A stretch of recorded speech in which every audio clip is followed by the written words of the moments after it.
లక్షలాది మందికి మన తెలుగు మ్యాట్రిమోనీ ద్వారా వివాహాలు జరిగాయి. తెలుగు వారి number 1 choice Telugu matrimony.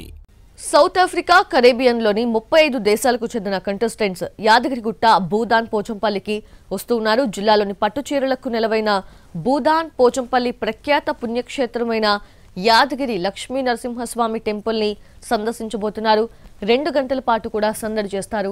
Yadagirigutta టెంపుల్కి చేరుకున్న వీరికి బొట్టు పెట్టి సంప్రదాయ రీతిలో స్వాగతం పలుకుతారు.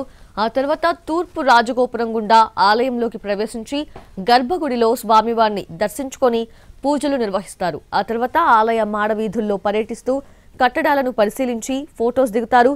ఇక 16 పిల్లల మర్రికి ప్రపంచ అందగత్తెలు వెళ్తారు.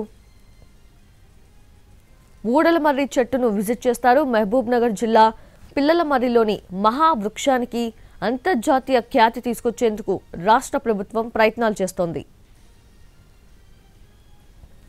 మిస్ వరల్డ్ పోటీల్లో పాల్గొనేందుకు వచ్చిన సుందరీమణులు వరంగల్, ములుగు జిల్లాల్లో ఇప్పటికే పర్యటించారు. తెలంగాణ పర్యాటక ప్రదేశాల్లో శిల్పకళ, చారిత్రక వైభవం తెలుసుకున్నారు. ఒక బృందం చారిత్రక ఓరుగల్లులో, మరో బృందం రామప్ప దేవాలయానికి వెళ్లి దర్శించుకోవడం జరిగింది. తెలంగాణ సంప్రదాయం ప్రకారం అందాల భామలకు ఘన స్వాగతం పలికారు. పలు దేశాలకు చెందిన సుందరీమణులు భారతీయతకు అద్దం పట్టేలా చీరకట్టులో మెరిశారు.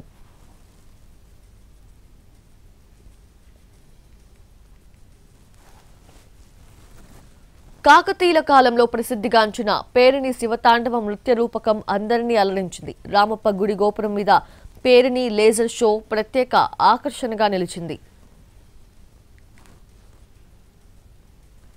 వరంగల్ నగరంలోని 1000 స్తంభాల ఆలయాన్ని ఆసక్తిగా తిలకించారు అందాల భామలు.